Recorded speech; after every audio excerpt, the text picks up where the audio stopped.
So I was just sitting here on the phone with a friend of mine the other day, and he had mentioned to me about the Tower of Babel. And he's like, well, God didn't want all them people to unite and make a tower to heaven, and he struck them down, and I don't get it, and why we all need to be on the same page to be doing the same thing. And so I'm like, it did kind of make me pause for a second and stuff. And I know there's so much shit that I'm just not even going into. But whatever. So we had this whole conversation. It went like on for an hour or whatever last week. And then today I just was happened to speak to him, and he was talking about cremation versus burial, and I'm very much for let me go in the dirt, let my body naturally decompose. I just, the Egyptians preserve their dead, the Hindus burn their dead, and they speed it up. So I just let me do what God intended and fucking let my body decompose like a normal motherfucker.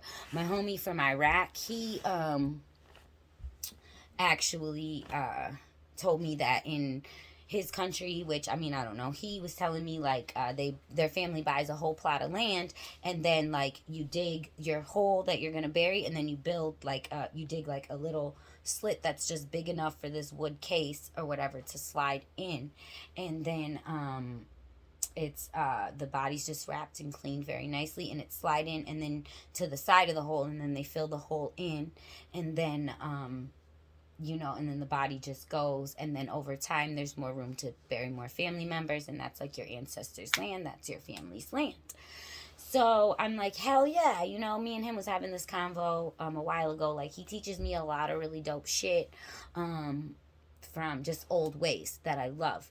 And then anyway, so back to my other friend, I'm talking to him today, and we're just talking about this, and I'm like, yeah, I want to go in the dirt. He's like, bitch, you would. What about the cremation? And I'm like, it's the Hindus versus the Egyptians. Fuck them. Like, I'm just gonna dissolve, blah blah blah. And I'm like, well, fucking in India, there's way all of these like fancy shits that like, who built this shit? Like, way more impressive, detailed shit in India than there is in Egypt, even. Like, some of these temples are like insane, right? So I'm like, yeah. And English colonialism, that's how they take you, is with the language. Like, that's why the fuck they shoved Native American kids into English speaking schools so they can trap your mind with fucking English, like, that's what they do. And then I was like, why the fuck they couldn't take India? That's why Great Britain had invaded India for so long, and they couldn't fucking take it. Why? Because they speak so many goddamn languages. One village next door to the next might be another. You're not going to be able to take them with a language. And then it was like, ding, brain, Tower of Babel. That's why it's bad. The tower will run your ass. So I don't know. That light bulb just happened for me like 3 seconds ago. I might be slow as fuck. I don't know. Like, but shit just ding, ding, ding, ding, ding sometimes. So hope that ding, ding, ding, ding something for somebody else. I have a fuck ton of shit to do today. So I'll talk to you guys later.